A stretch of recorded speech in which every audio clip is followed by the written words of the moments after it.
We are going to deep dive and dissect. And the first card I pulled or fell out of when I was setting up is called. Soul gifts and training. It's time to step up. So I would my first theory is when the student is ready, the teacher appears. When the student is ready, the teacher appears. Student ready. I'm writing that down. I just love that. The teacher appears. So, right, all of a sudden, when we're curious and we're looking for something and we're intentional and we're passionate about it, the thing that inspires us and encourages us, like it just starts to show up everywhere, right? And all the opportunities start to open up and communication starts to come in and things start to make sense and it's all happening effortlessly. That's what the call looks like. It just happens so beautifully, so effortlessly. So overcome self-doubt. Self-doubt clouds your vision. So trust in your abilities and take the leap. Your future self will thank you. Right? So your mission is in motion. When I do see called, it does remind me of the many times that I sort of felt called. And when I felt called, it was like called to develop myself, called to learn about myself, called put in situations where I was being confronted by anything blocking me from my calling. And so what it was doing, the reason why everything starts getting eliminated is because you have this little life. I don't like to say life is long or life is short, but you do have an amount of life that you have. And we live in a boundless, limitless universe. There's possibilities are endless. But you are only you as an individual. And there are billions of people in the world, and every person has a job. And I found within my own experiences that I was trying to do the billions of jobs. Like psychologically, I was overwhelmed by the billions of jobs that I thought I had to do, pulling my hair out, feeling burdened. But then I realized, wait a minute. It's me. I'm the calling. I am the purpose and the process. I need to focus on my job. What job do I have? What's right in front of me? How can I make a difference in my small community? How can I make a difference in my small community? Amplifying each individual in my community, and then those individuals amplifying theirs and amplifying, right? And then you soar like an eagle because you answered the call. You showed up. You made your bed. You fed yourself healthy food. You said, I love you to somebody, right?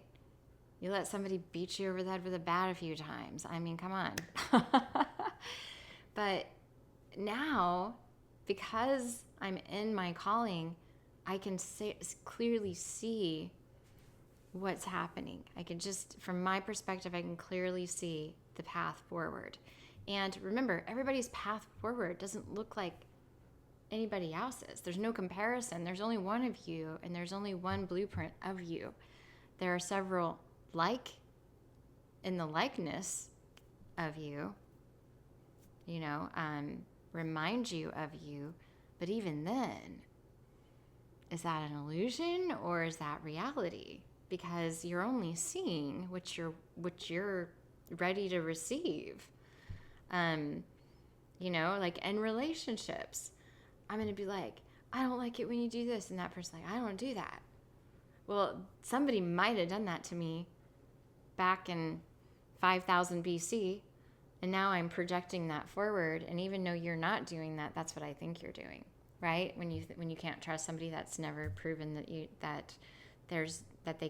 can't trust them.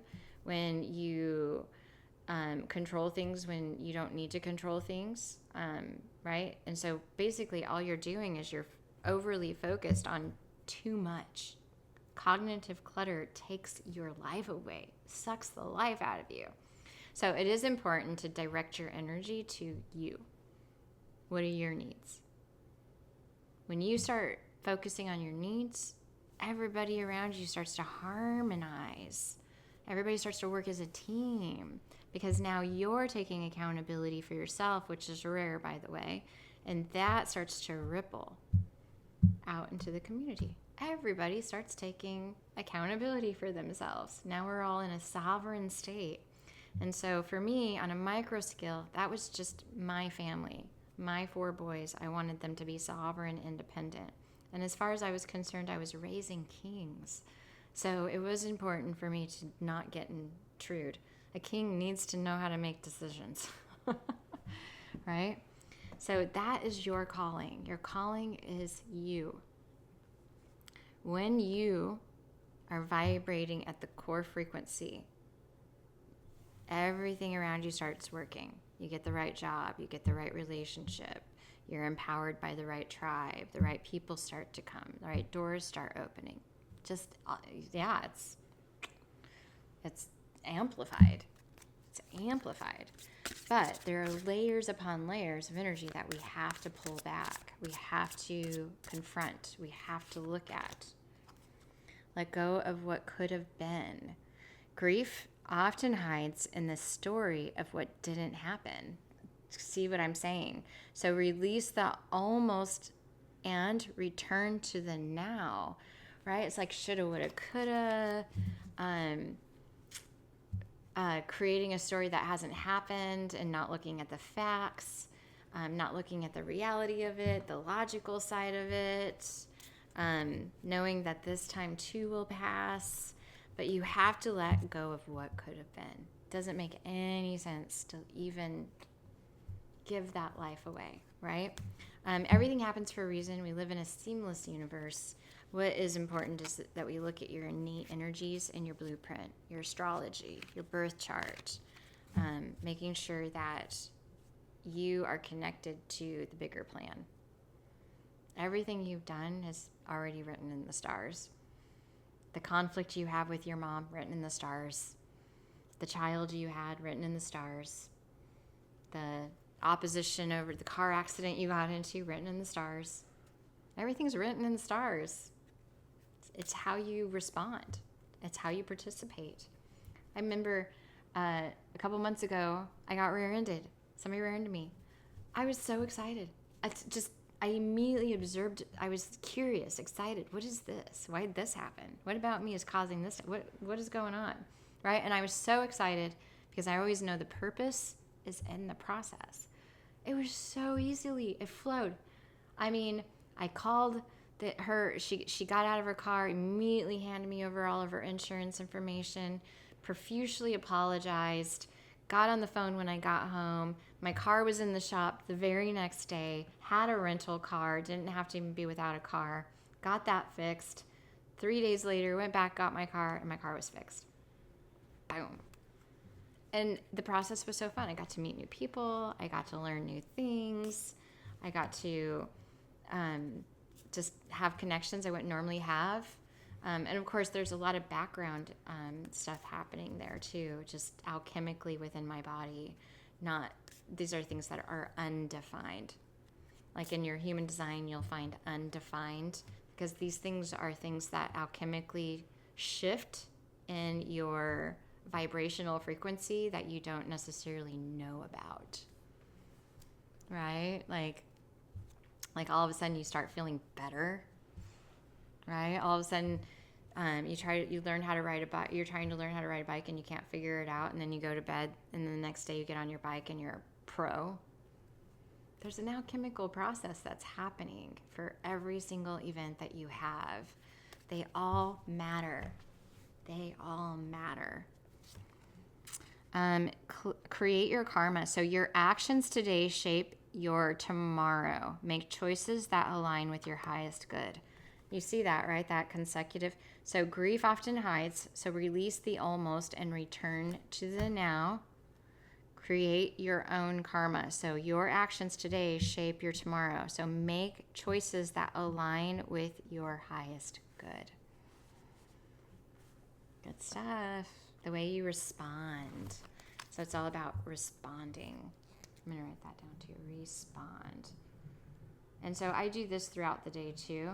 And these are just reminders. My son once said, you have to be reminded more than you have to learn new things. Because, again, you have this lifespan.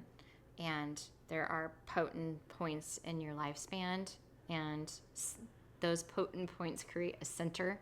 But if that center isn't solid, then we have to go back to that center and redefine it and solidify the structure of it.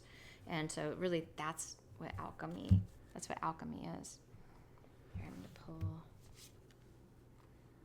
Heal the attachment wound. So your worth is not tied to being needed. Let go of proving your value. Just be. Okay. So what do you want? Write your story. Like, what do you want? Not what your family wants. Not what your friends want. Not what you think life wants you to have. What do you want? What do you want? What do you want? What do you want?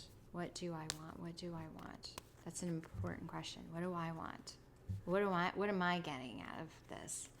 Maybe that's something that you maybe not ask very often. What am I getting out of this? What am I getting out of this? Okay. What are you getting? So we've got the Hermit, right? The Hermit is illuminating the path for you.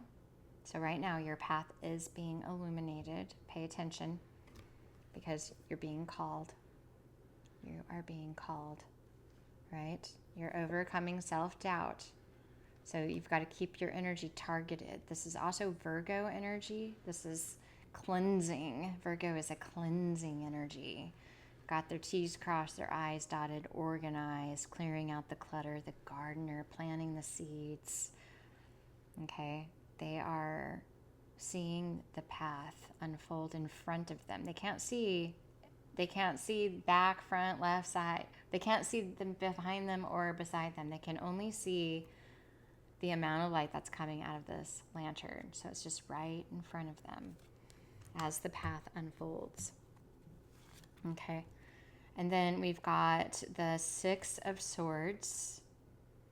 So if we look at the Virgo walking up to the Six of Swords here, right? It's like they get onto this ship, and so now they're traveling away from their current timeline. And this is a big human and a small human. So this is like your inner child and who you are now. And this individual represents safety, security, leadership. Like I said, when the student is ready, the teacher appears. Oh my gosh. And gosh, that just gave me chills because Virgo is an amazing teacher, but they're only a teacher. Virgos are only teachers. If you try to teach them something, they will know. The word methodical often is a Virgo word. They will not. Like they know, like they are the mentor. They have no desire to be mentored. So if you have a Virgo in your life, they are independent, sovereign souls.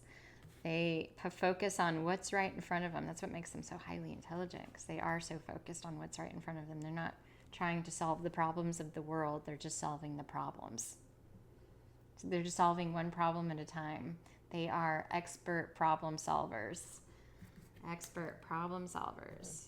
So, right? So now I'm looking at Virgo here. I'm saying, okay, so I've got some Virgoian energy here. I might want to look up the Virgoian energy in my charting, in your astrological chart, just to see where the placement is and potentially get some deeper insight. We're always working through multiple layers of insight. Oh my gosh, you got the Hanged Man, higher enlightenment, new perspective, a whole new lease on life. This is very Piscean energy. The number 4, I always say the number 4 here. He's creating a number 4 with his body. His arms behind his back, so he's fully surrendered. Fully surrendered. Fully surrendered. I'm saying that multiple times. He's fully surrendered. So that must mean that you are in the surrender mode, even if it doesn't feel like it. It's like, what does that even mean to surrender? Okay. Okay, so I did just pull the 9 of Swords. And I like how I pulled it. So past, present, future, mind, body, spirit, and then this the very next card. So right now you are letting go of what could have been. So I would say this is like the dark night of the soul energy. Sleepless nights, the shedding of the old skin. And at night, like when I was going through the dark night of the soul, I was shedding, like I was sweating. I was like, and I'd wake up and get my breath. And so it was just dense energy that was moving through my body. A lot of people just on a collective go to the doctor or think there's something wrong, or I'm no doctor, but I do know that this is sort of, I've encountered this multiple times with my clients. And as soon as you realize that your body's alchemizing and shedding its old skin during that process, the more, just like the car accident, the more effortless it is. Like if I know I'm shedding layers and I sweat at night, I just let myself, I'm not trying to cool myself down. I'm not turning the heat up or the heat down. I'm not trying to suppress it. I'm just letting my body sweat, or I'm just letting my breath come through. So that's important for the dark night of the soul. We all inevitably encounter the dark night of the soul, and we will do it multiple times if we don't have the right tools to navigate it. A Reiki session. Go get a Reiki session once a month during this alchemical process. Or again, if you'd like to work with me, my link is in my bio. And for those of you who don't know me, my name is Bobby. I'm a psychic medium, twin flame facilitator, and Reiki practitioner. First and foremost, a Reiki practitioner. I clear energy. Once that energy is cleared, my job is done, right? As a guide, it's like being that mother energy. Like I'm just medicine. And so when somebody comes and gets Reiki done, I'm just clearing that energy, seeing them, reminding them of who they are, listening to anything that they need me to listen to. That is how we clear energy as a mom or a dad or a friend or a Reiki practitioner. But again, that's the twin flame facilitator part of me, aspect of me, is I'm facilitating that connection that we should have, but not all of us have strong partnerships. That's why we're here. So that's what a Reiki practitioner does. They facilitate that reflection, that potential, where you want to be, where you are, where you want to go, all the good stuff.